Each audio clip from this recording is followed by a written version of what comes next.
Cá estamos de novo para mais um bate-papo acerca da teoria de Greimas, lembrando que a base científica para as nossas conversas está na tese de doutorado, Percurso Semiótico do Actante Sujeito John, The God Man, de minha autoria, defendida em 2001. Hoje, com a sua licença, tomando um cafezinho costumeiro das manhãs, vou falar das modalidades veredictórias. Essas modalidades falam do nível da aparência, da manifestação e também da imanência, o fenomenal e o noumenal kantianos do Immanuel Kant.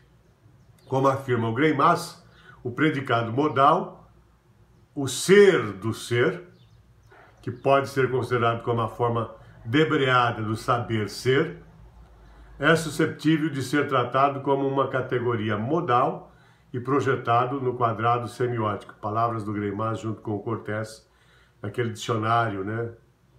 Sem data, alguns dizem que ele é de 79, página 488.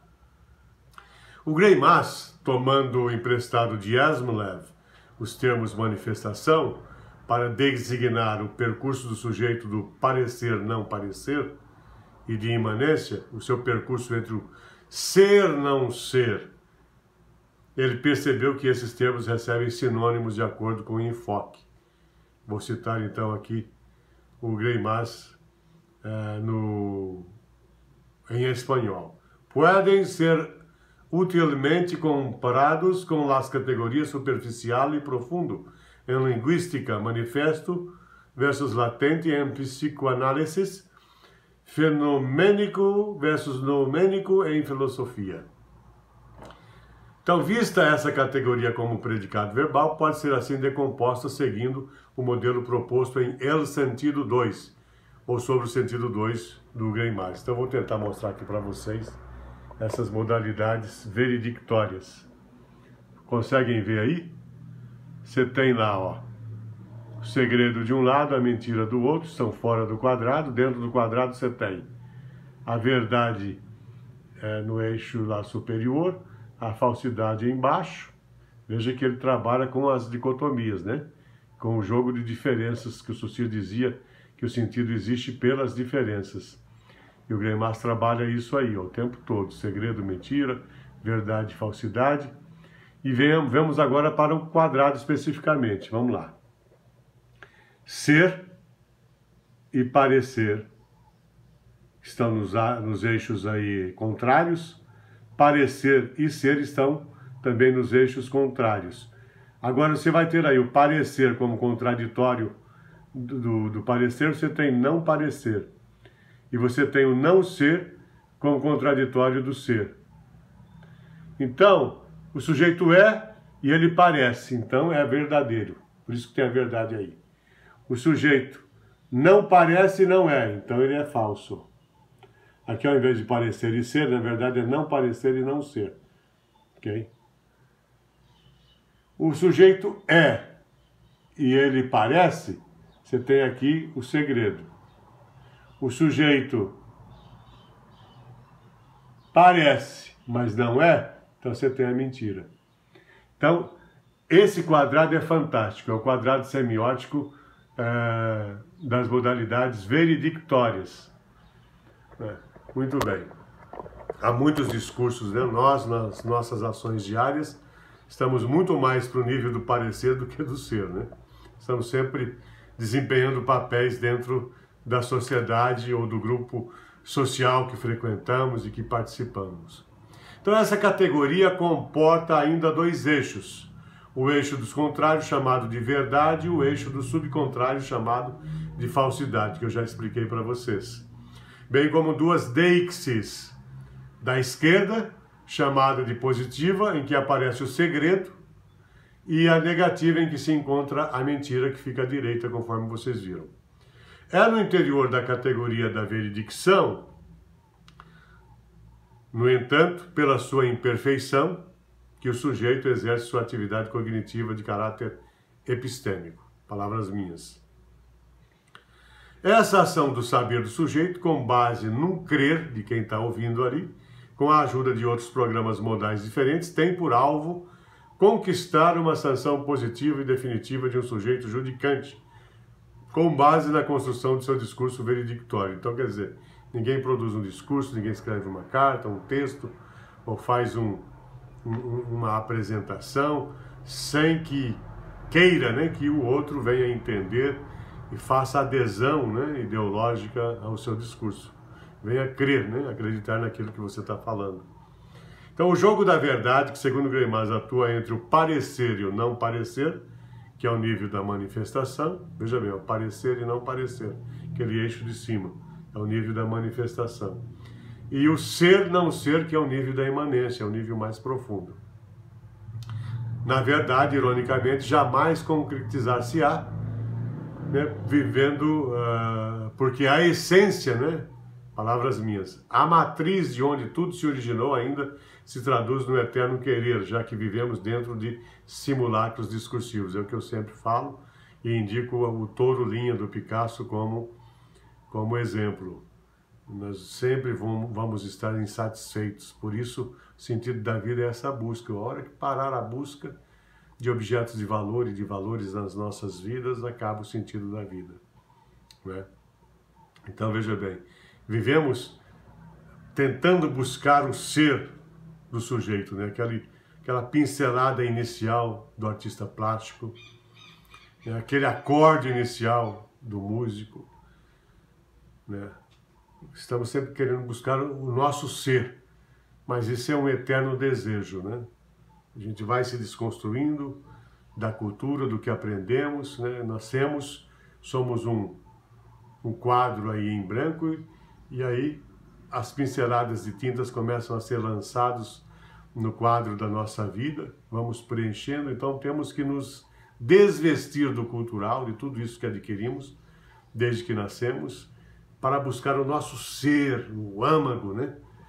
E esse é um eterno desejo de pintores, artistas plásticos, cantores, cientistas, intelectuais, todos buscam esse ser. Por isso que às vezes a pessoa é milionária, tem muitos bens, riquíssimo, né? Milionário, né? Tem tudo que qualquer pessoa gostaria de ter, e tem um vazio existencial ali, porque ele não encontrou o seu ser. O ser do sujeito é difícil de ser encontrado. Por isso que o Greimas vai dizer, o jogo da verdade, que segundo o Greimas atua entre o parecer e não parecer, que é a manifestação, e o ser não ser, que é a imanência do sujeito, na verdade, ironicamente, jamais vai se concretizar, porque a essência, palavras minhas, a matriz de onde tudo se originou ainda se traduz num eterno querer, já que vivemos dentro de simulacros discursivos. O que pode se tornar realidade é estabelecer, a partir da manifestação, estou citando aqui o Greimas e o Cortés, a existência da imanência, é decidir sobre o ser do ser.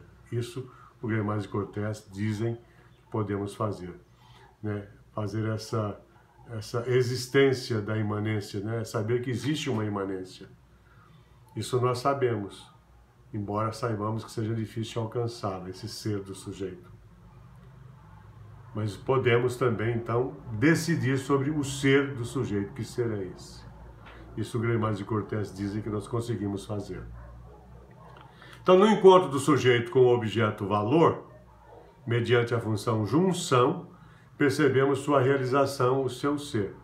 Então, quando ele se junta, quando ele se une ao objeto de valor, é o que o Jean-Claude Coquet vai dizer, que o sujeito vai correndo, vai andando, andando, andando, aqui está o sujeito, aqui está o objeto de valor, a hora que ele se conjunge com o objeto de valor, que eles se encontram, então há a identificação. Uma vez a Dávila deu um exemplo interessante, que ela trabalhou o samba, a batucada, na sua tese de doutoramento, defendida em 87 lá na França. O Greimas foi banca e disse bravo, o Jean-Claude Coquet também foi banca, e a Nícia dava um exemplo na sala de aula, quando eu estava com aulas com a Dávila, que ela estava dando uma matéria especial sobre semiótica na Unesp de Assis, e eu lembro-me que ela deu esse exemplo aí. Quando você tem ali aqueles tocando a bateria numa escola de samba, por exemplo. Quando a euforia, quando aumentam os toques, né, as batidas ali, e a excitação vai num nível assim insuportável. Na hora que chega ali naquele nível, você tem a impressão de que ao invés do sujeito estar manipulando o instrumento, é o instrumento que passa a manipular o sujeito. Então ali parece que há uma conjunção entre sujeito e objeto, uma identificação recíproca, né? Então esse é um exemplo que a Nícia deu que eu nunca mais esqueci. Lembrando do Coquet, né, que diz que há identificação quando o sujeito se conjunge, ele entra em conjunção com o objeto de valor. E é o que nós vemos aqui, ó. No encontro do sujeito com o objeto valor, mediante a função junção, percebemos sua realização, o seu ser. Tomada como eixo semântico, a junção comporta a seguinte categoria. Vou mostrar para vocês, conforme vemos na obra do Greimas. Deixa eu ver se eu consigo mostrar aqui esse quadrado da junção. Aí está. Você tem a junção, né? O que é a junção? É a conjunção de um lado, o sujeito está com o objeto de valor, e a disjunção, o sujeito está sem o objeto de valor. Você tem no eixo contraditório a não disjunção e não conjunção. Então, vou citar agora a Diana para nós encerrarmos essa conversa de hoje. Vou citar a Diana Barros, ok? A Diana Barros, a Diana Luz Pessoa de Barros, emitindo as luzes por aí, né, nas suas palestras, ela diz que as estruturas narrativas simulam, por conseguinte, tanto a história do homem em busca de valores ou à procura de sentido, quanto a dos contratos e dos conflitos que marcam os relacionamentos humanos. No entanto, esses contratos, falo eu, podem ser temporários. E quem mostra isso para nós é a Dávila, em Renan e Chantecler, segundo a teoria de Greimas. É um artigo da Dávila que eu li, em que ela mostra que a conjunção tem como eixo oposto a disjunção. E como contraditório, a não conjunção, o não ter mais alguma coisa, Dávila vai dizer. O eixo contraditório da disjunção, a não disjunção, tem como definição o guardar temporariamente alguma coisa. Então, na próxima conversa que nós vamos ter, nós vamos trabalhar então com as modalidades factitivas. Por hoje é só, um grande abraço, espero que você tenha gostado. Então, é só colocar um goste aí no YouTube, ok? Grande abraço e até a próxima.